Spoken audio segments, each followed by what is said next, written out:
Praise the Lord. Sa atin pong pasimula sa pagbabahagi ng salita ng Diyos ay meron tayong ilang mga matutunghayan sa pag-aaral, lalo na po sa mahigit 10,000 religion sa buong daigdig. At dito sa bansang Pilipinas, halos merong mga mahigit na 18 bukod sa mga independent churches na mga hindi po established, hindi rehistrado. At lahat ito ay gumagamit ng Biblia at nagtatalakay tungkol sa kaligtasan, tungkol sa katubusan na ang kaligtasan ay masumpungan lang sa ating Panginoong Kristo at wala na ibang kaligtasan na inilaan ng Diyos liban sa kanyang bugtong na anak. At ilan sa mga pagbabahagi natin ngayon, yung tungkol sa pagtiyak sa kapahingahan sa physical na kalagayan, maging sa spiritual, sapagkat ngayon po sa ating panahon, ang tao umaasa na lang sa relihiyon na kinabibilangan at wala nang pakialam sa kabanalan, sa kasakdalan, kundi ang nasa isip niya, nasa Diyos siya, naglilingkod siya sa Panginoon. Wala na sa kanya ang kahalagahan sa pagsunod sa kasakdalan at kabanalan na itinakda ng Diyos, na ito ay nahayag sa pamamagitan ng ating Panginoon Kristo. Tutunghayan natin yung isang aral sa Biblia tungkol po sa binanggit natin na ito ay napakahalaga sa ating panahon na atin pong tukuyin. Una muna yung physical na kalagayan. No? At makita natin yung pagkasulat sa Exodus chapter 23 verse 12. Sa Exodus chapter 23 verse 12 at atin pong mababasa ito sa Tagalog. Okay, basahin natin sa Tagalog. Na iyong gagawin ang iyong gawain. At sa ikapitong araw ay magpapahinga ka. Upang ang iyong baka at ang iyong asno ay makapagpahinga. At ang mga anak na lalaki na iyong aliping babae at ang mga taga-ibang lupa ay makapagpahinga. Sundan natin sa Marcos chapter 6 verse 33. Marcos chapter 6 verse 33.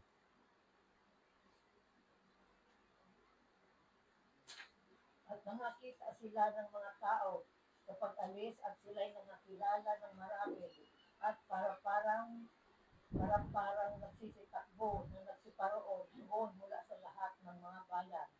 At nangaunang nagsirating pa kaysa kanila. 34. At lumabas siya at nakita ang lubang maraming tao at nangabag siya sa kanila.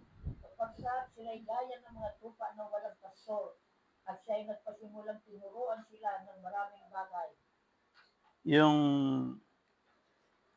pagkaupo ng maraming tao na pinangaral ng ating Panginoon Kristo, ito po ay tumutukoy sa physical na rest.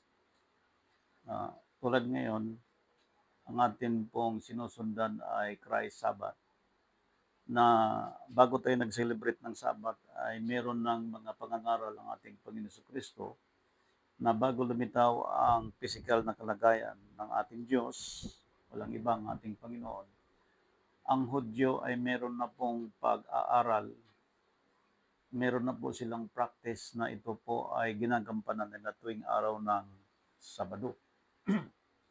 Ngayon, ang physical na Sabbath or rest ay ginagampanan po ito ng una nating mga ninuno hanggang sa Panginoon ng ating tagapagligtas. Ipinakita po ang pangangaral tungkol po sa binanggit ng Exodo kanina na yung ikapitong araw kailangan po ipahinga nila ang kanilang sarili.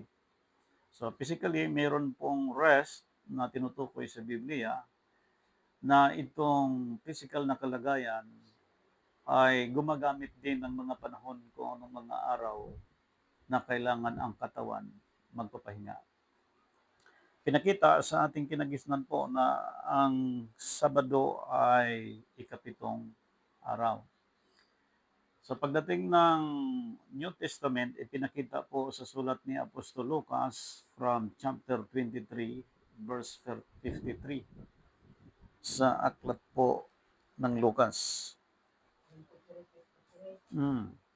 At ito'y ibinaba niya at binalot ng isang kahong lino, kayong lino, at inilagay sa isang libingang hinukay sa bato. Amen. At doon wala pang nalilibig.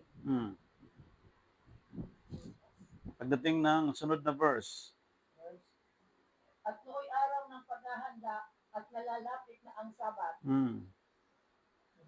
yung pag-recall natin sa lumang paniniwala, no, na ang Sabado ay 7th day.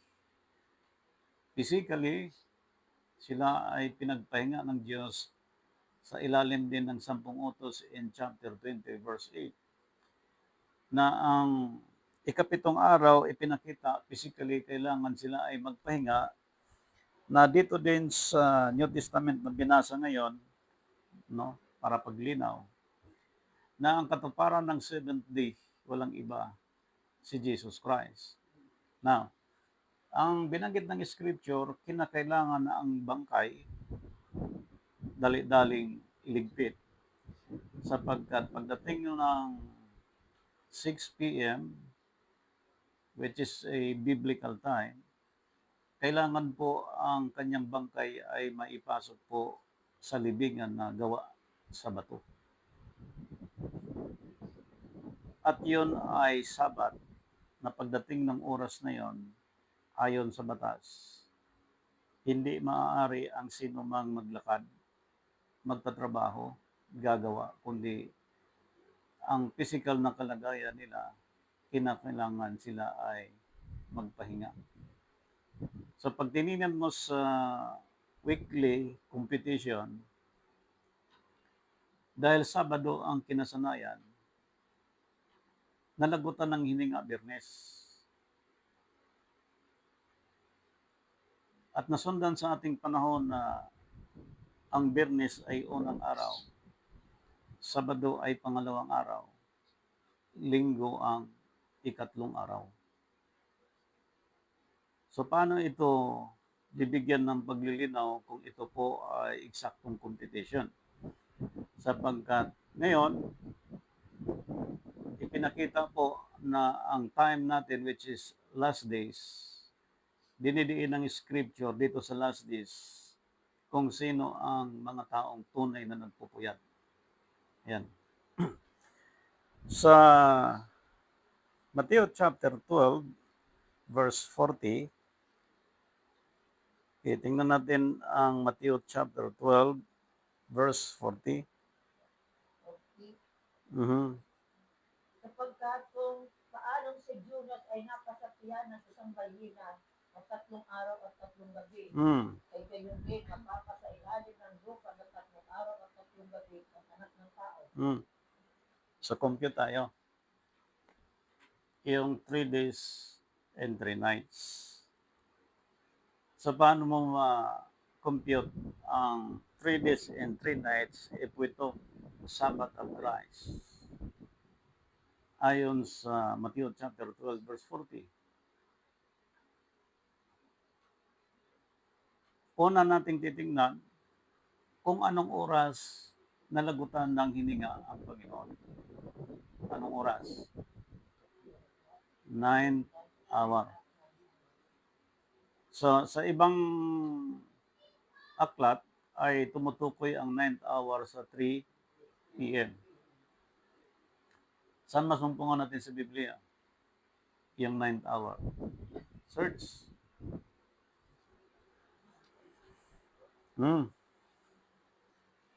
Tingnan natin. Basahin natin. Amen. Bilang patunay doon sa atin pong binanggit. At nang may oras nagkaangin na ay nagdilim sa ibabaw ng lupa Mm. hanggang sa oras na siya. Ngayon, Lucas 20. ang talatang pong yan ay meron din pong sinusundan yan sapagkat from 6 p.m. up to the third hour, which is 9th hour, na pagdating ng 6 hour, which is 12 noon, na yung 6 hours, which is 12 noon, pagdating ng alas 3 ng hapon, which is 9th hour, 6, 7, 8, 9. Yan pong competition niya. From the time si Christ na siya po ay kinocross-examine, inimbestigahan ni Herodes, hanggang nagbuhat siya ng cross, hanggang sa Calvary, hanggang sa nalagutan ng hininga, hanggat siya ay tuluyang dinala po sa libingan, na ito po ay bumibilang sa araw ng Biyernes. Unang araw, pangalawang araw ay Sabado, pangatlong araw ay Linggo. Now, in almost 10,000 religions in the whole world, okay, in the whole universe, sa bansa pa lang natin na merong more than 17 religions and different doctrine, na lahat ito ay nagtuturo sa Biblia, nangangaral sa salita ng Diyos, na ang paniniwala, karamihan nito, ang linggo ay first day of the week. Ngayon, kukumpitin natin base sa tinakda ng Biblia, na lagutan ang hininga ang Panginoon sa ikasyam na oras. So, ang ikasyam na oras sa time natin, magmula alas 3 ng hapon, ang 24 hours noon ay pagkinabukasan. Alas 3 din ng hapon. So, Biyernes ng alas 3 ng hapon ay merong 24 hours pagkinabukasan ng Sabado. Unang araw. Sunod pagkinabukasan ng araw hanggang alas 3 ng hapon, which is Sunday, pangalawang araw. Pagkinabukasan ng Lunes, alas 3 ng hapon ay meron na rin pong 24 hours, yun po ay tatlong araw. Ngayon, ang 3 days and 3 nights, base sa chapter 12, verse 40, kapag oras po ang gagamitin, sa makatuwid, ang ikatlong araw ay Lunes. Ngunit sa panahon natin ngayon, ang samba ay itinakda ng linggo. Either Trinitarian, either born again. Ano bang churches ngayon? Halos ang lahat po ay nag-celebrate ng linggo, na yun po ay kinikilalang first day of the week. Yung iba po ay merong pagsasamba sa araw ng linggo. Ngunit tinatanong natin, ano pang pagkakilala nyo sa araw na yon? Ang sagot sa atin, ang araw na yon ay aming pinagkaisahan na kami ay magsama-sama. Ngunit hindi namin binago ang aming kinagisnan kung anong araw ang pagsama-sama sa pagsamba. Sa makatuwid, merong iba na naituro na ang linggo ay first day of the week. Meron din pong iba ay dinideny.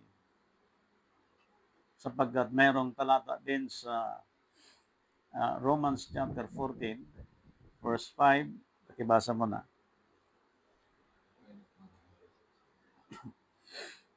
Romans chapter 14, verse 5. May nagmamahal sa isang araw ng higit kaysa iba. Mm. May ibang nagmamahal sa bawat araw. Bawat isa ay magtibay sa kanyang sarili.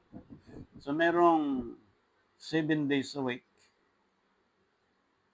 na merong nagmamahal sa lahat ng araw, at merong nagmamahal sa isang araw na higit sa lahat. Sa makatuwid, if we talk physical Sabbath or spiritual Sabbath, may isang araw na kailangan mahalin na higit sa lahat ng araw. So, ang din po nito na kailangan matiyak ng tao ang 3 days and 3 nights sapagkat kapag ginamitan natin ng oras biblically, kasinungalingan po ang pag-declare na ang linggo ay first day of the week.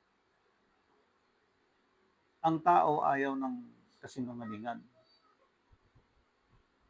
Kaya tinuturo sa Biblia ang tamang pagsunod sa Diyos sapagkat ang pagsunod sa Diyos ay ang pagsunod sa buong kautusan ng Diyos. Ngayon, ang 3 days and 3 nights hindi po tumutugma sa araw ng linggo. And that is why sa time natin ngayon maraming drug addict, maraming kriminal, maraming rapist. Kasi ang tao po hindi naturuan ng tamang pagsunod sa Diyos. Na may ituring natin ang nakatira sa subdivision ay ang mga taong mga disyente, professional at disiplinado. Na ang mga taong nakatira sa squatter, walang disiplina, walang respeto, bastos. Ngunit, if we took seventh day, to those Christians arrested from any traditions of men or lust of the flesh, kahit nakatira ka sa squatter, kahit nakatira ka sa subdivision, may ipakita ng mga believers in God through Jesus Christ that physically rest, hindi ka takot sa patayan, hindi ka takot sa suntukan, hindi ka takot sa sigawan, sapagkat meron kang isang kinatakutan, walang iba ang Diyos. So, ibig sabihin, if there is any authority, yes, but there is only one Savior and Redeemer, Protector, and Savior, which is our God Almighty. And therefore, ang pagdetermine sa oras ay kailangan po bilangin sapagkat malaki ang problema na kinarap ng buong daigdig. Actually, that we have more than 10,000 religious sa buong daigdig, pero hindi naingatan itong oras na ito. Halimbawa, ang time na pinag-uusapan natin, if we talk Sabbath, nagpapalit ang 24 hours sa 6 p.m. to 6 p.m. And that is original time or Hebrew time. Ngayon po, ang oras natin nagpalit ng 12 midnight. So isipin natin na merong 6 hours na dinagdag doon sa original na time na itinakda ng Diyos, nagkahapon at nagkaumaga ang isang araw. Na ang isang araw tinukoy niyang 12 hours at ang gabi tinukoy din po ng 12 hours, nagkahapon at nagkaumaga ang isang araw. And that is a biblical declaration. Ngayon, ipinakita sa time natin na ang pagpalit ng 24 hours ay sa 12 midnight, hindi na po sa 6 p.m. So, sa magatuwid, kapag inaral ang first, second, third, and fourth ones, ito ang malaking problema na naman. Sapagkat doon sa time, hindi na po tumugba. Laban na po sa aral ng Biblia. Dito po sa Matthew chapter 14 verse 25, tingnan niyo po mga kapatid, ang laking pagkaligaw ng buong daigdig. Kaya maraming crime nang nangyayari ngayon at maraming naligaw sa mga tuntunin ng Diyos. Okay, trace natin. Mateo. At siya ikaapat na nagpupuyat ng gabi ay 14.5. 14.5. At siya ikaapat na nagpupuyat ng gabi ay nakakaroon siya sa kanila na lumalakad sa ibabaw ng dagat. Marcos chapter 6 verse 48.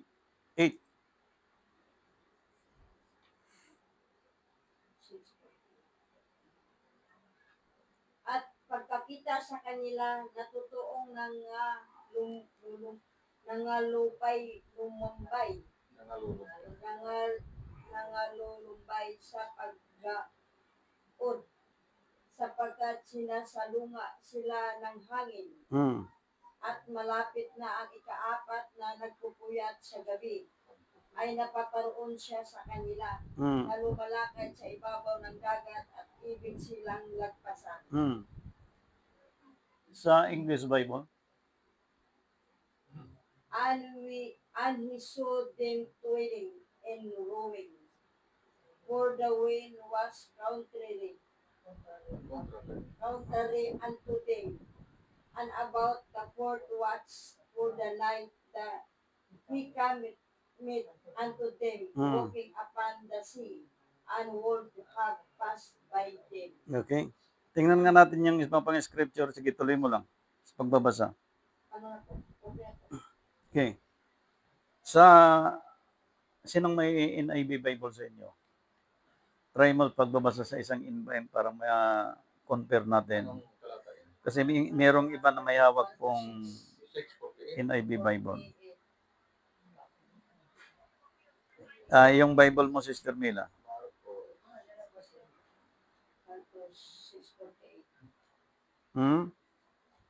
Chapter 14, verse 25. 14, 25.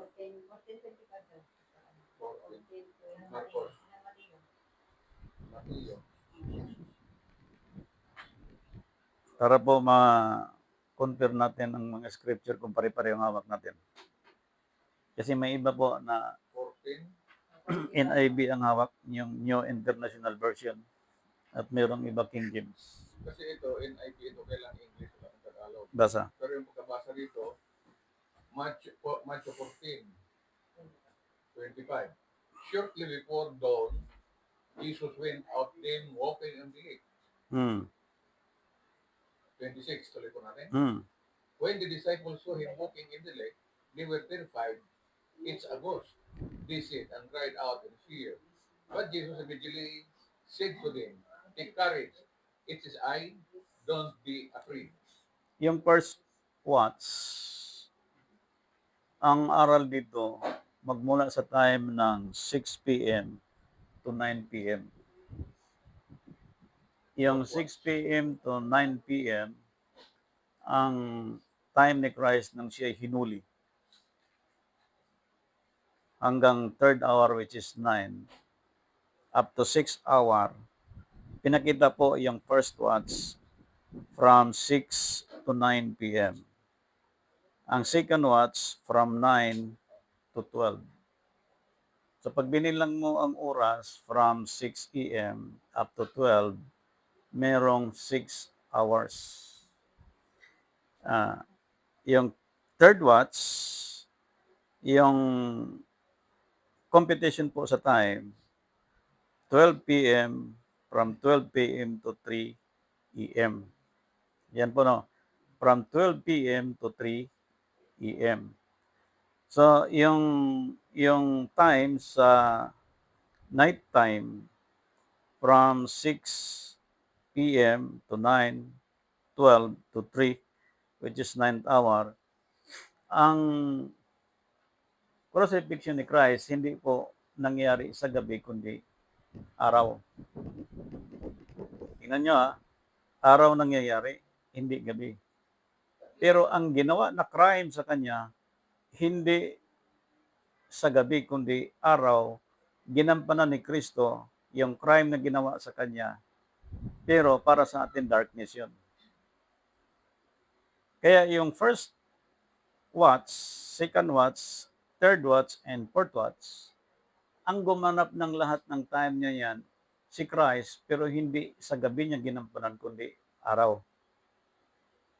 Sipin niyo po, sapagkat ang mga marurunong ngayon ay bumabase sa sikat ng araw at sa gabi. At higit na mapanganib sapagkat ang oras ng original time na ang pagpalit ng 24 hours ay instead na 6 p.m., ginawa nila ngayong 12 midnight. Ngayon, itong fourth watch, nag-start siya ng 3 na tinatawag na EM sa time natin up to 6 EM. That is fourth ones. Sa Panginoon, ipinakita kanina, ayon sa binasa ng scripture, na pagkakita sa kanila na totoong nangalumbay na pagkagaod sapagkat sinasalunga sila ng hangin at malapit na ang ikaapat na pagpupuyat sa gabi ay naparoon siya sa kanila na lumalakad sa ibabaw ng dagat at ibig silang lagpasan. So ang time na yon from 3 AM up to 6 AM. Nag-start ang fourth watch from 3 AM up to 6 AM. So may mga 3 hours lagi pong pagitan from first watch, second watch, third watch, and fourth watch. Now, ang time natin ngayon is fourth watch, which is last days, which is spirit dispensation, which is kingship dispensation, which is coming of the Lord. Mag-start ang 1,000 years sa kingship time na Jesus Christ. Tanong, anong oras ang atin ngayong ang paghihintay ng tao sa time ng fourth watch? Di bang ginawa natin everyday? Sa everyday na merong 24 hours, sa time natin ngayon, may problema na kaagad. May 6 hours na sinira na dinagdag doon sa instead na 6 p.m. ginawa na ngayon 12 midnight. So paano mo ngayon ma-exercise ang fourth watch from 3 a.m. to 6 a.m. na itong fourth watch, kaiba siya ng time ng third watch, second watch, and fourth watch, na itong fourth watch sa time natin, iba na ang naging katayuan sa physical rest ng Jew. Sapagkat sa time natin ay meron na pong rest spiritual from the physical. Ang ginawa ng ating unang mga ninuno, physically, sila ay nagpahinga. At doon sa physical na nagpahinga na yon, ipinakita na kailangan lahat ng tao magpahinga. Ano ang pinairal ng Diyos sa panahon nila? Batas. Ngayon, sa time natin, wala ng batas under Jesus Christ because we are not under the law, sabi ni Apostol Pablo. We are under the grace. At yung batas na ito ay tinanggal ng Diyos sapagkat ipinakita na sa Scripture, okay, na itong oras na dumating sa atin na binago, na kapag nasumpungan mo ito, wala nang batas na magtuturo sa iyo na puwersahin ka para huwag kang sumunod o sumunod man, kundi meron ka ng kusang pagsunod doon sa inaaral ng Diyos sapagkat sa fourth watch po, ito po ang time ng spiritual rest. Ibig sabihin, kapag nag-rest ang tao sa spiritual rest, natukoy niyang tamang oras, natukoy niyang tamang araw, natukoy niya ang tamang paglilingkod sa Diyos. Sa makatuwid, kapag natukoy mo ang mga bagay na binanggit po natin, makukuha mo ng tao ang apat na satisfaction sa pagpapahinga habang nabubuhay ka sa daigdig na ito. Papasok po tayo dyan. Pero kung hindi po, nasunod ang tamang oras, ang tamang araw, di malaman ng tao kung paano siya mabuhay sa daigdig na ito. Ngayon, titingnan natin ang ipinakita dito because we have 4 kinds of rest unto the same. Kaya ang aral na walang banal, walang matuwid, mali, meron. At itong pinag-uusapan natin exclusively for the same. So, meron talagang banal. Na itong mga banal hindi patay na kundi mga buhay. Kaya yung ipinakita sa ating panahon mula sa mga propeta hanggang kay Kristo, hanggang sa mga apostol. Sa kanilang sulat, ipinakita na yung physical rest, Old Testament, which is good. Physical rest in our time through Jesus Christ also, which is good. But not under the law, but under the grace. Ngayon, kukunin natin ang isang party sapagkat we have future rest, we have quietness rest, we have satisfaction rest, mayroong contentment. Yeah. So, kukunin natin yung isa. Lahat naman yan parehas lang. Ngunit magkakaibang level. Okay. Kukunin natin. Tanong muna, anong ibig sabihin ng satisfaction? Satisfied. Kung sa pagkain dito, Hmm? nangangaan mo, Mhm. Nakontento ka? kontento ka, nasapatan ka, Mhm. Kontento na ako din. naunawahan mo, Mhm. yan, satisfaction. Ano ang pagkaintindi natin sa satisfaction sa ibang paliwanag? Sa ibang paliwanag. Okay. Hmm? Kontento sa? Kapag nakontento ka na sa aral at nasapatan ka na, ano ang gagawin ng isang tao? Ito yan. Ito. Magsaliksik pa ba siya? Hindi. Kailangan sa leksik ko. Ito yung satisfaction. Bigyan natin ng ibang Sige. una, ito ay now, kasiyahan, lugod, kaluguran, pagbabayad ng utang, pagbabayad ng pinsala, magbigay kasiyahan, pagbibigay kasiyahan. Ibig sabihin, kapag naglingkod ka sa Diyos,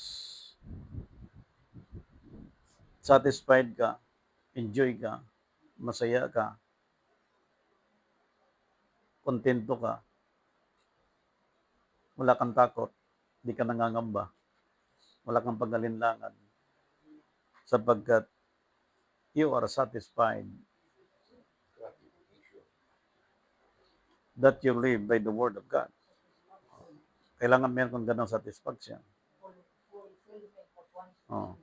expectations or needs. Hmm. Vision, drive, Hmm. validate. Ano mang church na kinabilangan, kailangan satisfied yung isang believers in Christ. Now, tayo ngayon nag-spread ng worldwide teaching, it is free, na yung binanggit nating time na meron ng dagdag na 6 hours at yung 7th day, hindi na po tumutugma doon sa 3 days and 3 nights. At yung first day of the week, hindi na po tumutugma doon sa 3 days and 3 nights. Malaking problema. So, kailangan magsaliksik, kailangan mag-aral. Para ang satisfaction maramdaman natin kung tayo nga talaga ay nakalabas sa sistema ng daigdig na ito, ng traditions of men, against the will of God.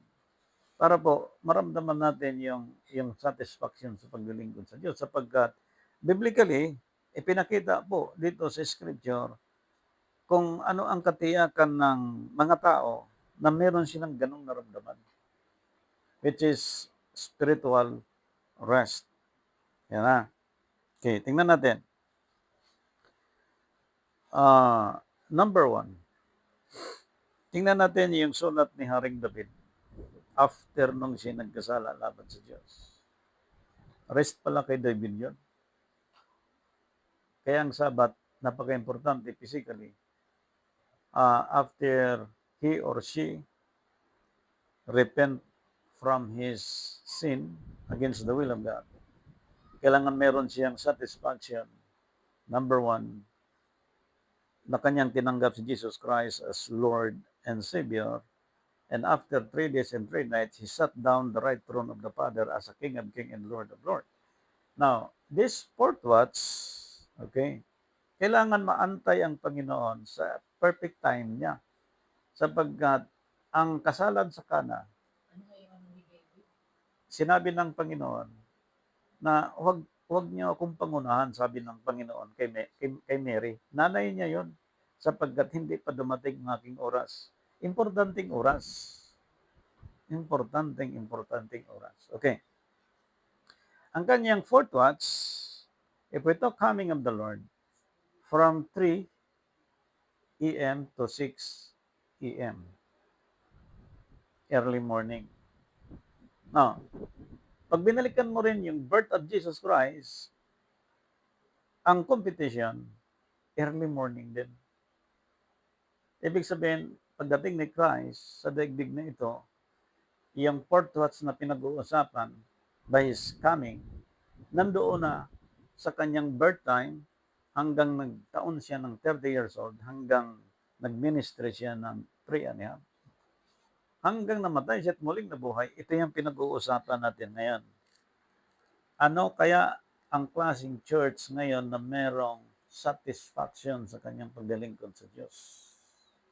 Sino kaya ang mga churches na ito? Yan ang malaking tanong. Sapagkat nasira ang oras, sira ang araw sa paglilingkod sa Diyos. Ang tanong, ano kaya ang mga churches na satisfied sa paglilingkod ngayon sa Diyos?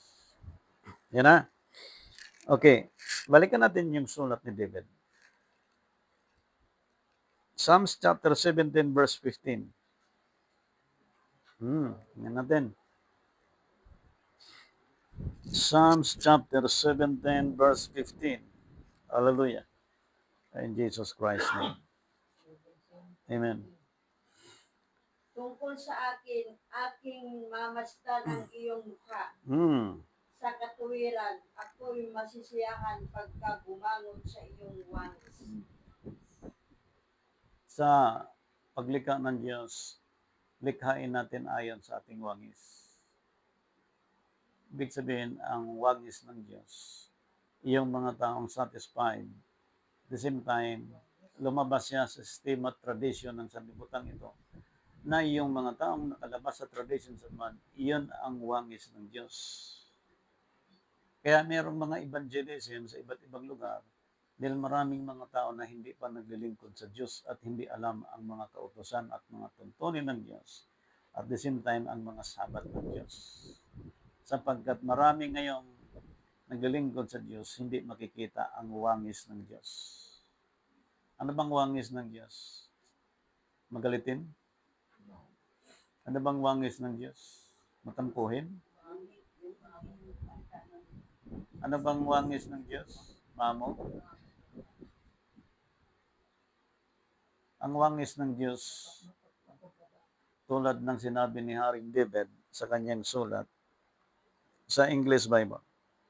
17:15. As for me, I will behold thy face in righteousness, and shall be satisfied when I awake with thy likeness. Satisfied with thy likeness. Sa mga tuwid, ang hindi nakasunod sa traditions of men. In short, pagbago ng oras, pagbago ng araw, yung hindi nakasunod sa traditions of men, not in Christ, Colossians chapter 2, verse 8, yung nakasunod sa Diyos, sila ang mga likeness of God. Si Christ, He is the image of God. Colossians chapter 1, verse 15 up to 18. Now, si Christ ngayon ay spirito. Sa kanyang second coming, kapag ang sino mang walang espiritu ni Kristo, siya hindi sa kanya.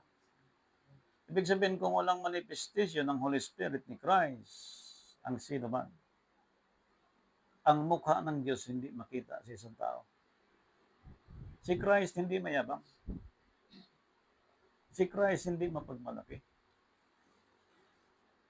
Si Christ hindi nagbubuhat sa kanyang bangko. Ginagawa ni Kristo kahit lugi siya, ang mahalaga masunod niya ang kalooban ng Ama.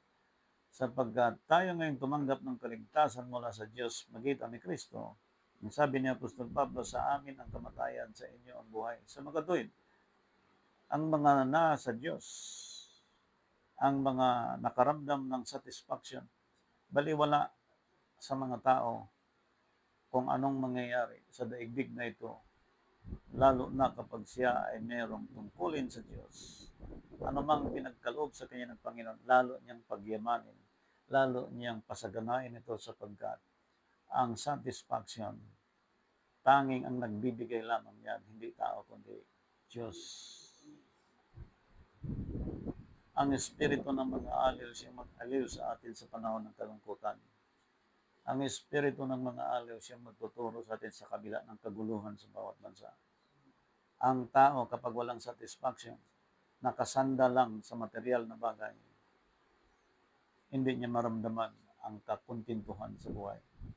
Laging nasa isip niya wala, laging nasa isip niya kapos, laging sa isip niya tulad ng ating kapitbahay na taga-Asya.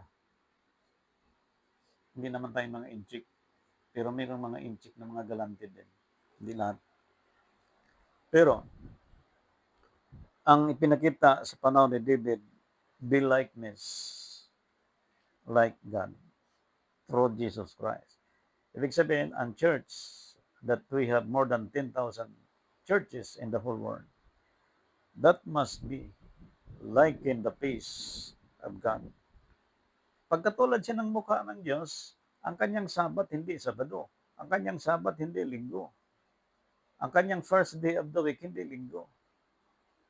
Na ang pag-celebrate niya ng first day of the week ay itinakda ng propesya.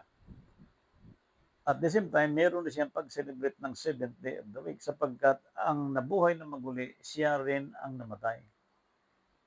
Isipin niyo, pag ang isang tao nag-celebrate lang sa resurrection ni Jesus Christ, walang satisfaction sa paglilingkod yan.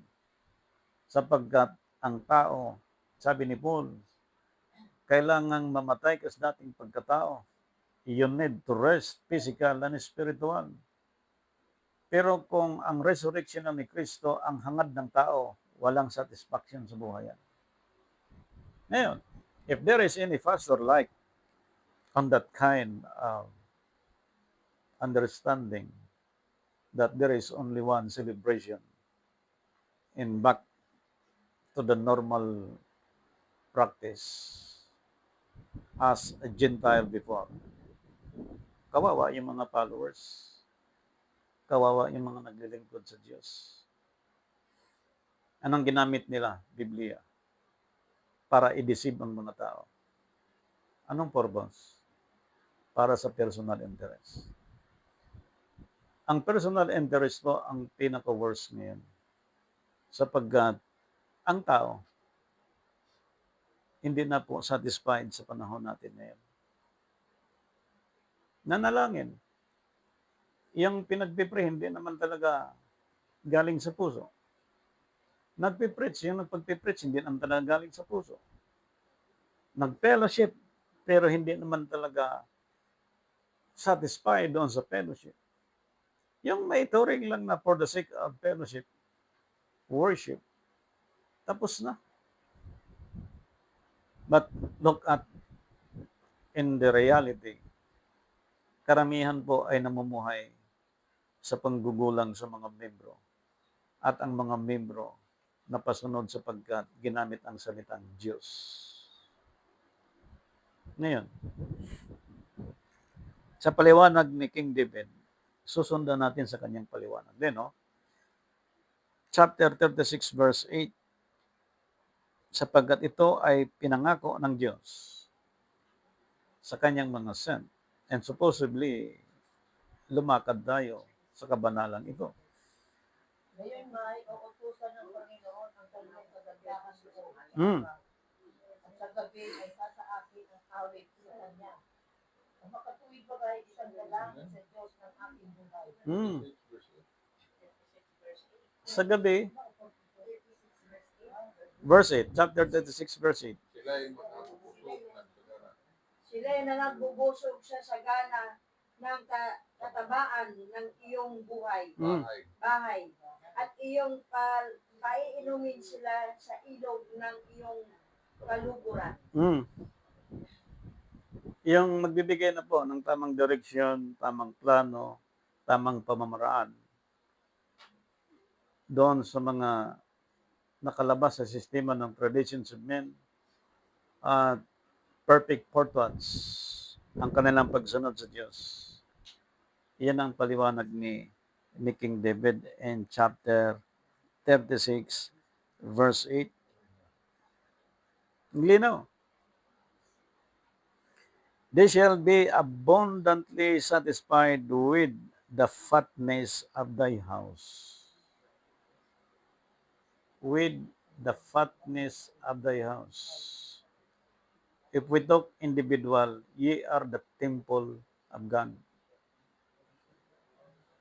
Ibig sabihin, pag mataba ka, malusog ka. Pag malusog ka, sagana ka. Why? Because the promise concerning exclusively to the son. Si David ay isang son.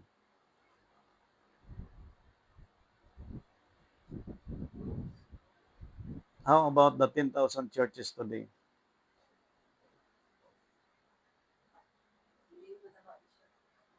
They shall be abundantly satisfied with the fatness of thy house.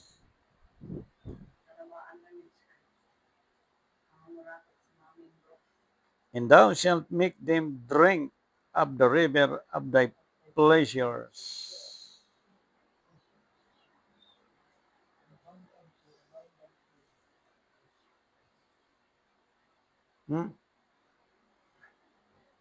Hari na si David. Ang dami ng kayamanan ni David. Nang namatay si David, ang nagmana, ang kanyang anak, si Solomon. Base sa history, walang mahigit o higit na mas mayaman kay Solomon. Ngayon, through Jesus Christ, lahat ito ikukumpiskit ni Christ. Ngayon ang tanong, sinong gagamit nito? Si Christ, Spirit na. Para saan itong mga bagay na mula sa Diyos? If ito creation, hindi mag-create ang lahat ng bagay kung wala ang kanyang larawan. Meaning, ang 70 physically, God was rest physically, Christ was rest also, to save and to redeem. And the church must be rested also, physical, spiritual. So, yung satisfaction, if we can see this promise of God concerning to the sin, ang lahat na kay Kristo, ikukonek niya kay Abraham. Nandoon yung promise ng Diyos. The problem is, sira tayo sa araw, sira ang mundo sa oras, sa pagsunod sa Diyos. Ginamit ang araw, ginamit ang oras, hindi sa pagsunod sa Diyos, kundi sa sistema ng ekonomiya ng daigdig na ito. Now, paano pag namatay ang isang tao? Paano ang kanyang rest spiritual? Sapagkat ang rest physical niya mali. Anong magiging future? Sa kanyang soul and spirit. Pwede ba yon? Alipin ang iyong katawan sa mundo? Hindi ka naglingkod ng tamang paglilingkod sa Diyos. Kapag namatay ang isang tao, makareceive ka ng eternal life. Wrong. Pag ang tao alipin sa kasalanan sa daigdig na ito at mali ang kanyang pagsunod sa Diyos, ang physical ay nag-represent sa spiritual na kalagayan niya. Yun din ang kanyang eternal death. So, we're talking about future. No? Pag sinabing future, kinabukasan, but physically, we need satisfaction. First, kailangan merong satisfaction. Sapagat ang physical kasi po, mahirap kontrolin.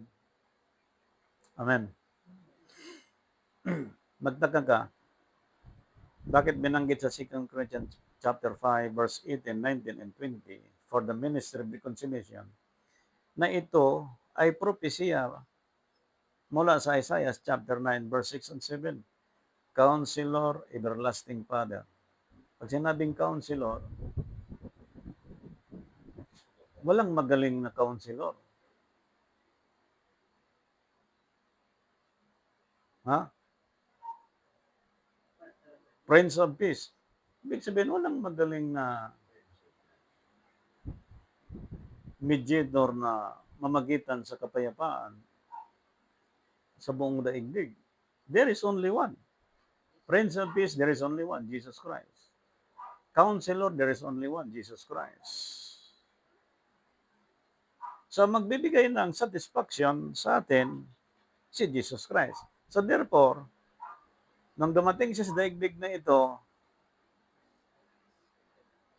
dala mo na ni Gabriel ang mensahe kay Mary bago ipaglihi ni Mary ang ating tagapagligtas, conceived by the Holy Spirit.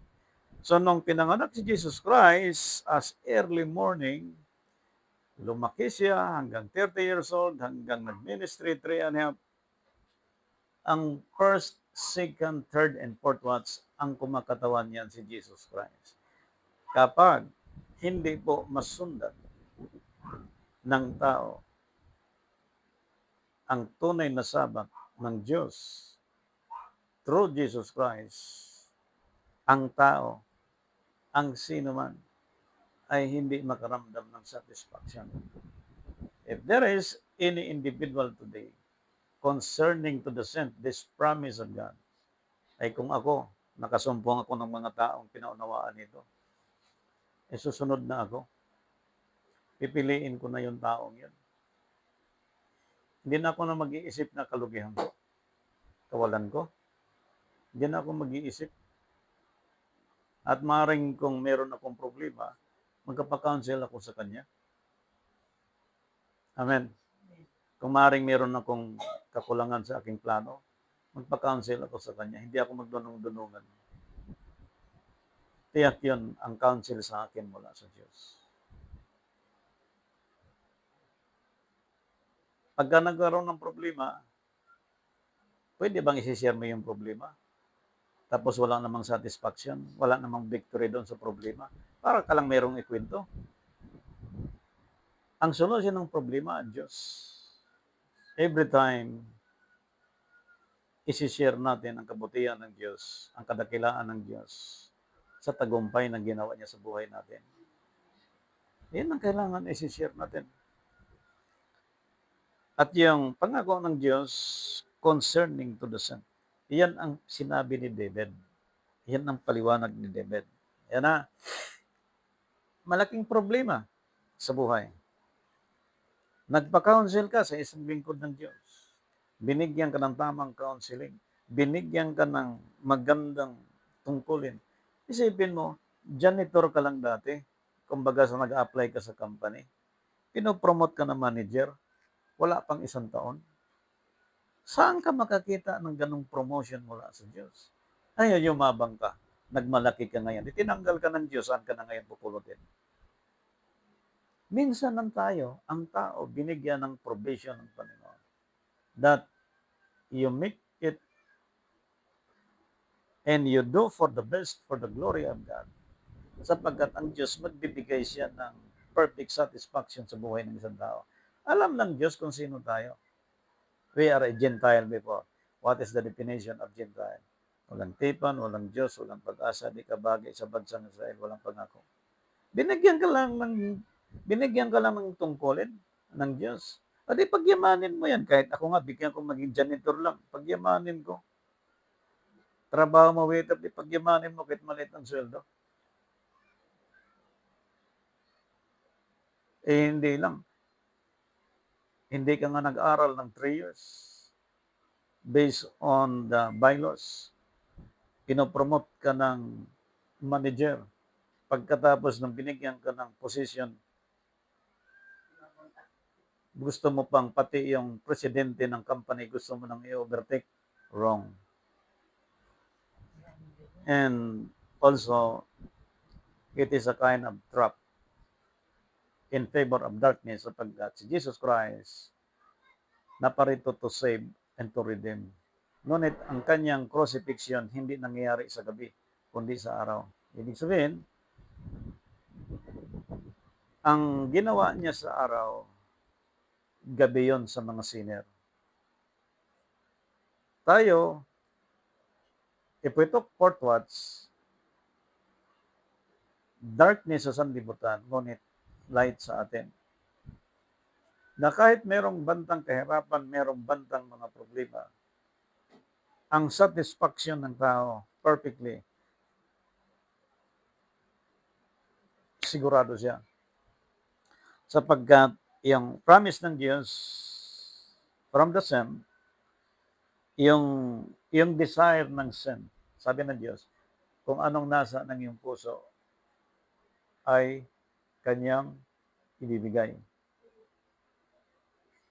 Ngayon, if you are satisfied with the Word of God, your ministry, if you are satisfied your ministry, if you are satisfied your duty, if you are satisfied your responsibility as a worker, as a servant of the Lord, if you are satisfied, ibig sabihin, this desire, my desire, and your desire, and the church desire, and the government desire, God will provide.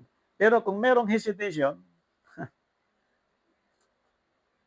parang 100 pera, 100 na lang kaya, wag na, 50 na lang. Parang ganon. Nasa 100, sa tigba 20, merong 5. Tatlong 20 na lang kaya, wag na lang. Ano. Pero, sa likod ng pangyayari, mas ang dissatisfaction, yun po ang nangyayari.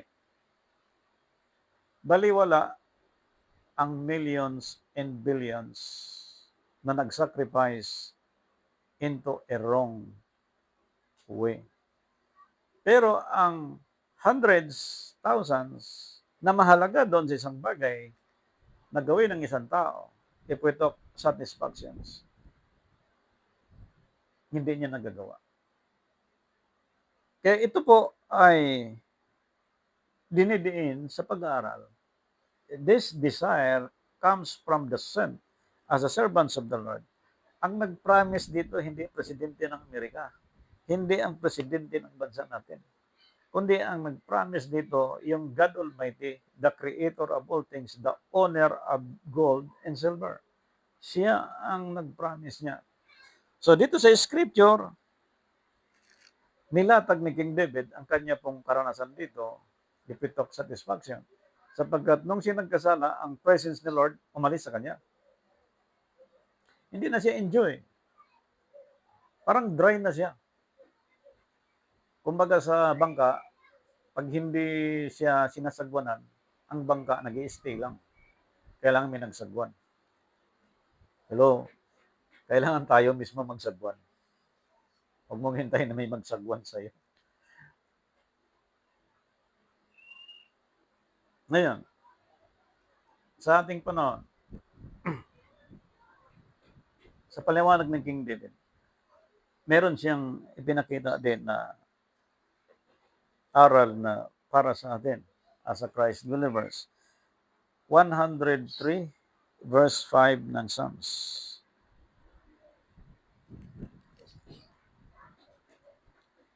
Psalms 103. Okay.